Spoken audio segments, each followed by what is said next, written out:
कर्ण के पास जो कवच था उसे कवच कुंडल कहा जाता है। ये केवल एक अस्त्र या वस्तु नहीं थी, बल्कि स्वयं भाग्य और कर्म की परीक्षा थी।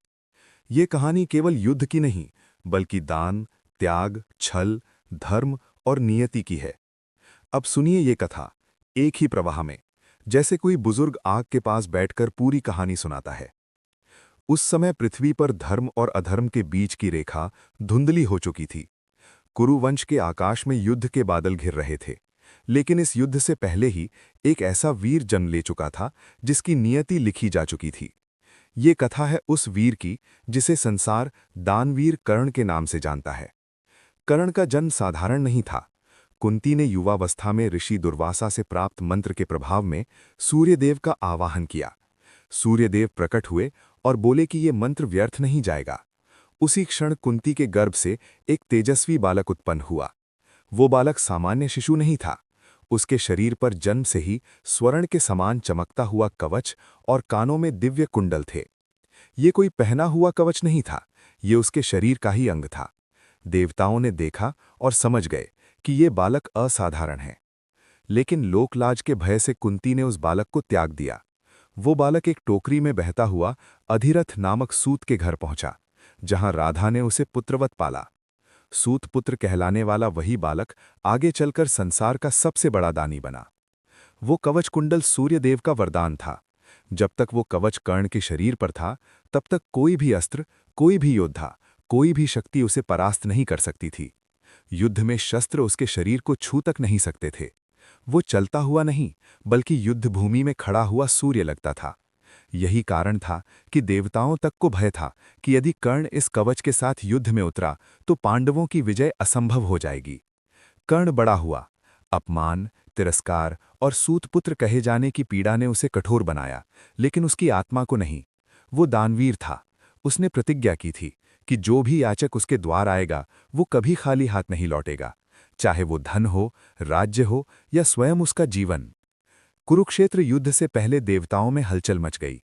इंद्रदेव जानते थे कि अर्जुन जैसा महान धनुर्धर भी कर्ण के कवच कुंडल को भेद नहीं सकता। तब इंद्र ने उपाय सोचा। यदि कर्ण को युद्ध में हराना है तो युद्ध से पहले ही उसका कवच उससे छीनना होगा। लेकिन कर्ण को छल से नहीं, दान से ही हराया जा सकता था। इंद्रदेव ब्राह्मण का वेश धारण करके पृथ्वी पर आए।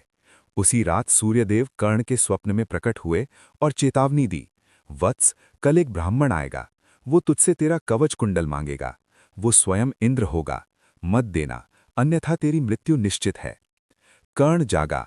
उसने सूर्य की ओर देखा और शांत स्वर में बोला, पिताश्री, यदि मेरे प्राण बचाने के लिए मुझे दान से पीछे हटना पड़े तो ऐसा जीवन मुझे स्वीकार नहीं। दान से बड़ा मेरे लिए कुछ नहीं। अगले दिन ब्राह्मण वेश में इंद्र कर्ण के द्वार पर आए। कर्ण उस समय सूर्योपासना कर रहा था। ब्राह्मण ने कहा, हे कर्ण, मैंने तुम्हारी दानवीरता के विषय में सुना है। मुझे तुम्हारे शरीर का कवच कुंडल चाहिए। सभा स्तब्ध रह गई। ये दान किसी वस्तु का नहीं था, ये जीवन का दान था। राधा की आंखों से आंसू बह निकले। सभासद कांप उठे, लेकिन कर्ण के चेहरे पर एक भी शिकन नहीं आई। वो मुस्कुराया।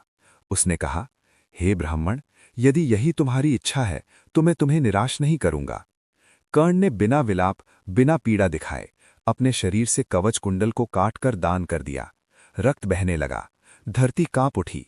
आकाश मौन हो गया। देवताओं ने पहली बार देखा कि कोई मनुष्य अपने प्राणों से बढ़कर धर्म को मानता है। इंद्रदेव का हृदय कांप गया। उन्होंने अपना वास्तविक रूप प्रकट किया और कहा, हे कर्ण, मैंने तुम्हारे साथ छल किया। मैं इंद्र हूं, वर मांगो। कर्ण ने कहा कि मैंने दान दिया है, व्यापार नहीं किया। पर यदि देना ही है तो मुझे ऐसा अस्त्र दो जिससे मैं अर्जुन से समान युद्ध कर सकूं। इंद्र ने उसे वसावी शक्ति दी, एक दिव्य अस्त्र जो एक बार प्रयोग करने पर किसी को भी मार सकता था। लेकिन वो अस्त्र केवल एक बार ही चल सकता था। कवच कुंडल चला गया, लेकिन कर्ण की महानता और बढ़ गई। अब वो केवल अजेय योद्धा नहीं, बल्कि त्याग का अमर प्रतीक बन चुका था। कुरुक्षेत्र का युद्ध आरंभ हुआ। कर्ण ने बिना कवच के भी अर्जुन को कई बार परास्त किया, लेकिन शाप, समय और अधर्म के पक्ष में खड़े होने का फल उसे भोगना पड़ा। जब उसका रथ भूमि में धंस गया, जब उसका धनुष गिर गया, तब भी वो वीर खड़ा था। निहत्थे कर्ण पर अर्जुन ने बाण चलाया। उस क्षण श्रीकृष्ण ने कहा, आज अधर्म नहीं मरा,